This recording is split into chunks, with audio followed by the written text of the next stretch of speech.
how to develop a non-complaining and positive attitude by confessing your critical spirit. Alam mo ninyo, meron po tayo mga nasa atin ng mga critical spirit.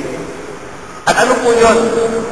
Kung meron po tayo mga kabigatan sa puso, sa isip natin, meron tayo mga tao na apektado po tayo sa kanila.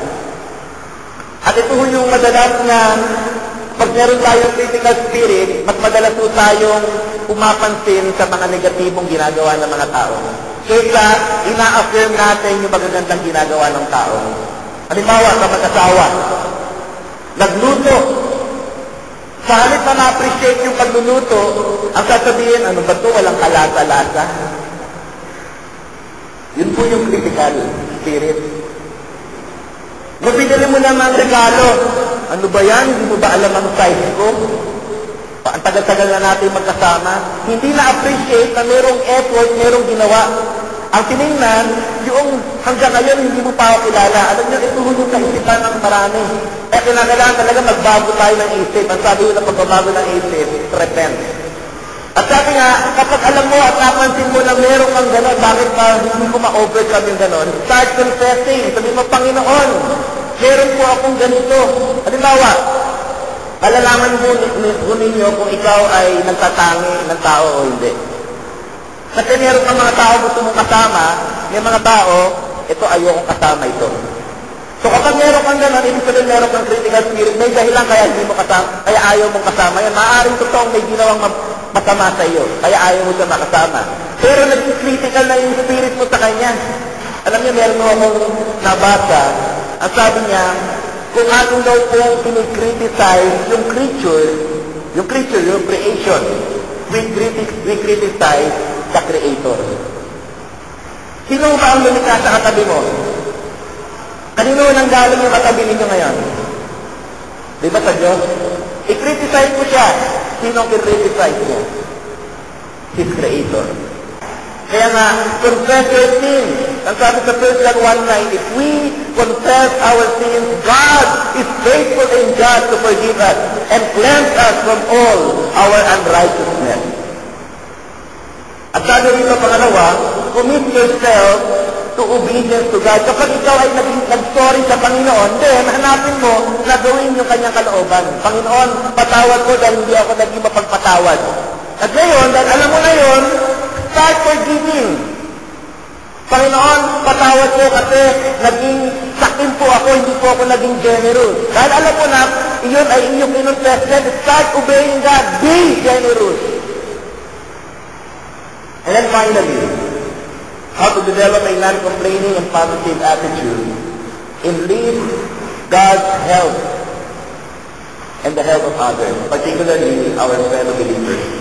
Ang sabi ko sa John 14, verse 26. Ngunit ang patnubay, ang Espiritu Santo na susuguin ng Ama sa pangalan ko, ang siyang magtuturo sa inyo ng lahat ng bagay at magpapaalala ng lahat ng sinabi ko sa inyo.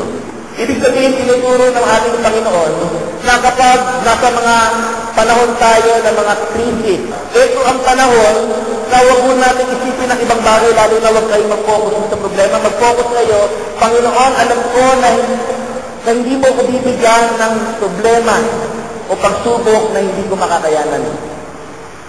Kagaya mo kanina doon kay David at Goliath.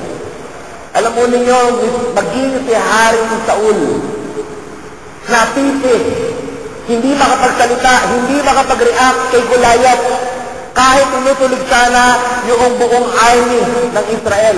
Kahit pinupulaan na yung kanilang Diyos.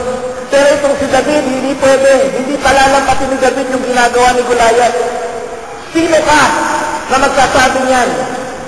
Ang Diyos namin, ang Diyos na lumikha ng lahat ng bagay. At papatunayan ko na ang Diyos na ito ay makapangyarihang Diyos. Alam ni David na sa panahon ng kanyang mga pangailangan, tumawag siya sa Diyos.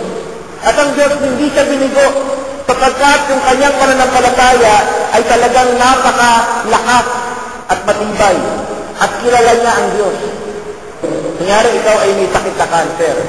Kasi ang sabi din Apostol Pablo, in everything give thanks. Pag nagpasalamat ka ba dahil, ang pagpapasalamat ba, ibig sabihin, pag may sakit ka ng cancer, Panginoon, salamat mo dahil may cancer ako, hindi po ganon. Panginoon, salamat po dahil sa kalagayan kong ito, ang kapangyarihan mo ay mahahayag. Yun po yung ating ikinagpapasalamat. Every time na dumadaan tayo sa iba't ibang uri ng pagsubok, pinapasalamatan natin ng Panginoon dahil minsan pa mararanasan mo na naman yung kanyang kapangyarihan, yung kanyang kadakilaan. Meron ka na naman mga bagong katotoo na nasabihin mo, dumaan ako dyan, napagtagumpayan ko yan. Ito yung mga higante ng aking buhay, katulad ni Goliath, pero lahat yan ay napagtagumpayan ko. Alam mo ninyo yung kakulangan natin, yung kahinaan natin. Sabi nga ni Apostol Pablo, kung kailan ako mahina, doon ako malakas. Sapagkat ang kalakasan natin ay ang Diyos. Ask the Holy Spirit to empower you. Seek the counsel of your fellow believer.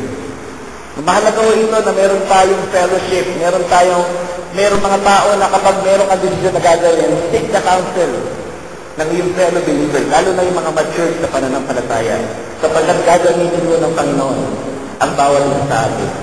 Alam niyo, naniniwala po ako yung katabi ninyo. Yung katabi ninyo ngayon, kahit hindi nyo kakilala. Pero kapag yan pinanalangin mo at sabihin mo, Panginoon, gamitin po rin yung blessing ang taong ito. Sige, sabihin nyo nga yan sa panalangin nyo. Hawakan nyo sa kamay o kaya sa balikat. Sabihin nyo, Panginoon, gawin po ninyong daluyan ng pagpapala itong taong ito. At alam mo rin niya mga kapatid, sa oras na ito, maniniwala ako, bawat ito sa atin, gagamitin ng Diyos. Isa lang po ang nais ng Panginoon. Stop complaining. And then start declaring the goodness, the greatness of God.